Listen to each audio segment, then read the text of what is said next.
जय श्री राम। आज हम आपको ज्ञानी,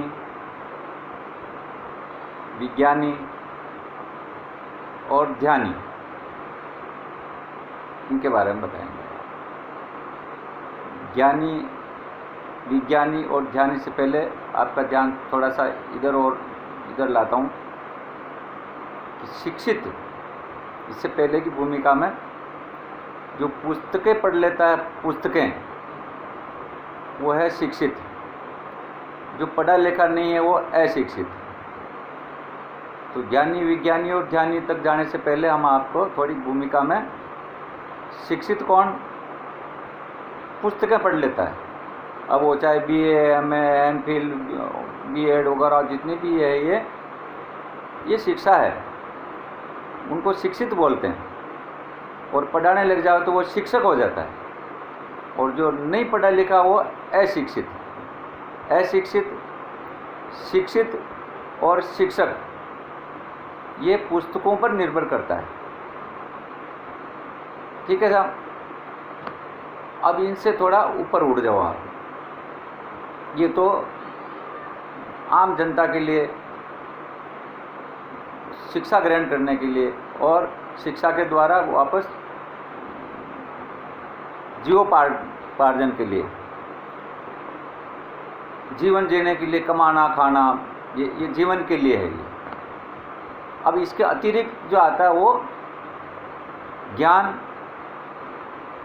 विज्ञान और ध्यान। अब इससे पहले एक चीज़ और है, शिक्षा से पहले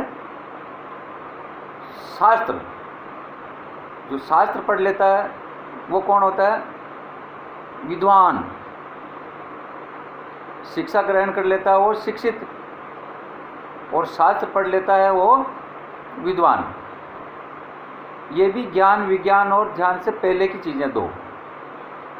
शिक्षित हो गया पुस्तकें पढ़ने वाला, शास्त्र पढ़ने वाला विद्वान हो गया। अब आती बारी ज्ञान, विज्ञान और ध्यान की। तो ज्ञानी कौन? पहले बताया मैंने, 3 ही प्रकार के ज्ञान है। एक ब्रह्म ज्ञान, जो इस ब्रह्मांड को समझ लेता है, नाम में उसका अर्थ है। ये नाभि वाला ब्रह्मांड छोटा और नभ वाला ब्रह्मांड, ये दोनों एक ही है, वही पंचतत्व का, यही पंचतत्व का। तो ये ज्ञान में क्या आया? ब्रह्म ज्ञान, स्वर ज्ञान और आत्मज्ञान। ये तीनों को जानने वाले को ज्ञानी बोलते हैं। ये कौन हो गया? ज्ञान। अब इससे ऊपर क्या है? विज्ञान। अब ब्रह्म ज्ञान भी जान गया, स्वर ज्ञान भी जान गया, आत्मज्ञान भी जान गया, लेकिन उसको प्रैक्टिकल नहीं किया, प्रयोग नहीं किया, तो केवल वो मात्र ज्ञान ही रह जाएगा। अब ज्ञान को विज्ञान में प्रकट करने के लिए, परिवर्तित करने के लिए आपको प्रैक्टिकल करना पड़ेगा। ठीक है साहब। ब्रह्मांड को समझने के लिए, ये छोटा ब्रह्मांड, उस ब्रह्मांड को क्या समझो आप, कई लाखों जन्म बीत जाएंगे तब भी उसको नहीं समझ सकते। इसको समझ लो योगासन के द्वारा, फिर स्वर ज्ञान प्राणायाम के द्वारा, और फिर ध्यान आत्मा के द्वारा। तो ये तीनों को, ब्रह्म ज्ञान, स्वर ज्ञान और आत्मज्ञान, ये है ज्ञान। अब ज्ञान को प्रैक्टिकल नहीं करोगे तो फिर विज्ञान कैसे होगा? इसलिए ज्ञान से बड़ा क्या हुआ? विज्ञान। और विज्ञान से बड़ा क्या हुआ? ध्यान। सब चीज़ों से बड़ा क्या है? ज्ञान से बड़ा विज्ञान, और विज्ञान से बड़ा ध्यान। कुछ भी करो आप, ज्ञान है तो भी ध्यान शामिल है उसमें, विज्ञान है तब भी उसमें ध्यान शामिल है, और ध्यान तो ध्यान ही है। और ध्यान के बिना आपको कुछ नहीं मिला। भया ध्यान से जाना, भया ध्यान से बोलना। जीवन में ध्यान नहीं है तो फिर जीवन ही नहीं है, मैं तो यहाँ तक मानता हूँ।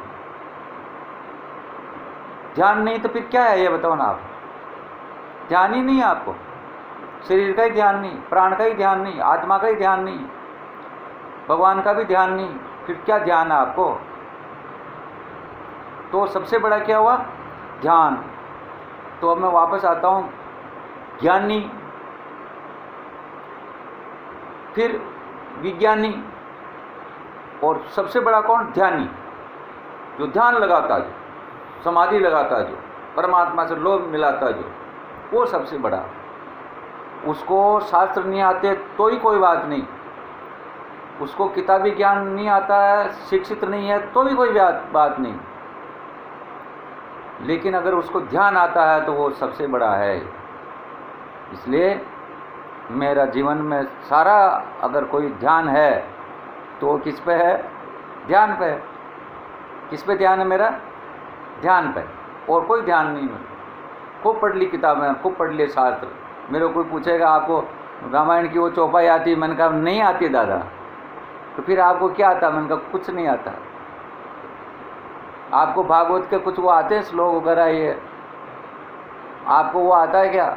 वेदांतकार, वेदोंकार, पुराणोंकार? मैंने कहा कुछ नहीं आता है, सब पढ़ लिए मैंने। वो शास्त्रीय ज्ञान है जिसमें तर्क है। आपको ये आता है क्या? आपको नहीं आता, मेरे को आता, मैं बड़ा हूँ, तो उसमें तर्क है, छोटे बड़े का अनुभव होता है उसमें, कौन बड़ा कौन छोटा। ऐसे ही शिक्षा में भी है, कौन किसने एमए कर रखा, किसने बीएड कर रखा, किसने एमफिल कर रखा, कौन पीएचडी कर रखी है। लेकिन ध्यान में कोई तर्क नहीं है, ध्यान में बस आनंद है। अगर आपको आनंद लेना तो ध्यान करो। इसलिए ज्ञान से बड़ा विज्ञान, और विज्ञान से बड़ा ध्यान, ध्यान के बाद फिर समाधि। अष्टांग योग में क्या? यम, नियम, आसन, प्राणायाम, प्रत्याहार, धारणा, ध्यान और समाधि। अब समाधि से पहले ध्यान ही नहीं है तो काय की समाधि? और समाधि में दर्शन है, तो ये सब नीचे की चीज़ें नहीं आती है तो फिर काय का दर्शन नहीं होता। पॉकेट में जी रहे हो आप, यूँ समय खराब कर रहे हो, ज़बरदस्ती धरती पर बोझ हो आप। तो अगर धरती पर बोझ नहीं रहना तो क्या करना पड़ेगा? ध्यान। आज से मेरी बात पे ध्यान देना और ध्यान जरूर करना। जय श्री राम।